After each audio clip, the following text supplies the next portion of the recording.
I'm going to do a little comic review. It's a book called The Kitchen. It's a Vertigo book by DC. Vertigo did Sandman and Preacher, and they're more adult titles. Um, I was at Godzilla and saw a preview for this movie. And I thought, wow, that movie looks cool. And then at the end of the previews, up popped the Vertigo logo. Like, that's a Vertigo book? I got to check this out. And so I ordered it and read it, and it's a good book. Really a good read. It's well written.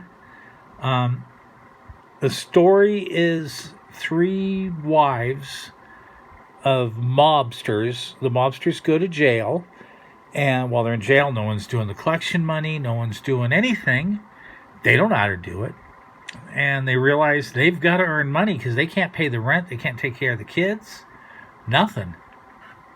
So they do it, and they become better than their husbands at doing gangster things, collecting protection money and getting the attention of the mob eventually, like the real mob. And the time frame would be 78 or so, 70s, 78, they say in the thing. This just said, late 70s. It's a 70s mob book. It almost could be a true story. I mean, there's nothing really crazy there. They do get the attention of the main mob, and we find out what happens after that occurs, which is the story. I don't want to spoil it. So it's a good read. It's going to be a great movie. You're going to like the movie if you like mob movies. And I'll even put a link to the trailer in the description just so you can check it out if you want to see what the movie's going to be like. Now, as far as the story goes, zero problems. I enjoyed the story. As far as the art goes, 99% fantastic. There is one problem, and it bugged me. This is Ming Doyle is the artist. She's an up-and-coming name. I've seen her name around a lot. She does have a book called The Anatomy of a Superhero. It's just a picture book. Now, as a picture artist, as a pinup artist or whatever, she's awesome. I mean, if you look at the stuff that they talked about, her lines, her work, you're gonna look. It's clean. The cars. I mean, she gets the little slight refraction from the windows. I mean, she's good. Her anatomy's good. The movement of the people is right.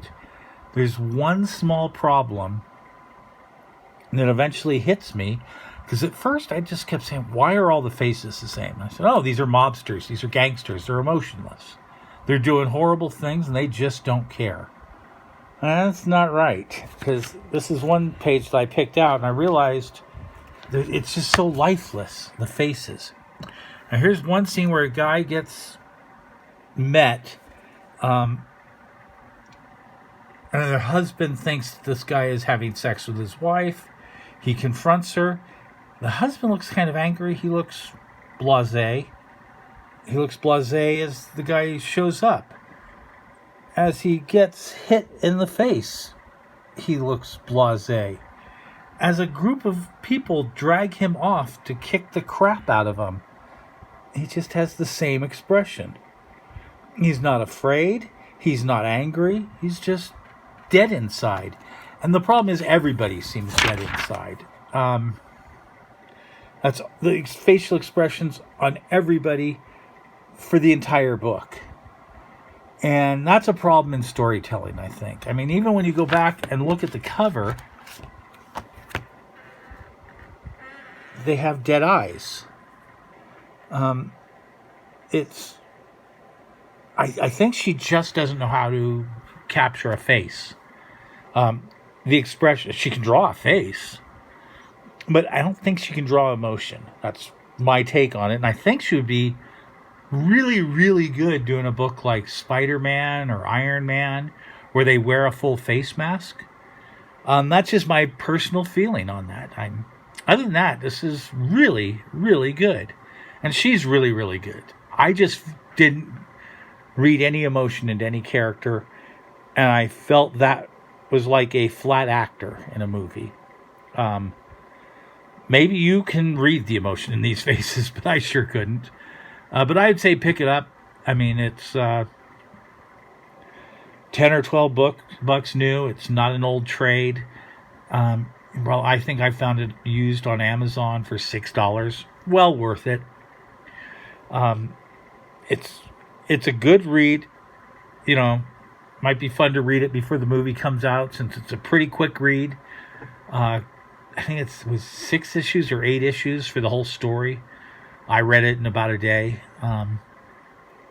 So my personal recommendation, if you watch the trailer and are intrigued by the movie and want to get, a little more feel for it, and if you like reading books before the movie, get it. And that's what I have to say. All right, thanks, guys.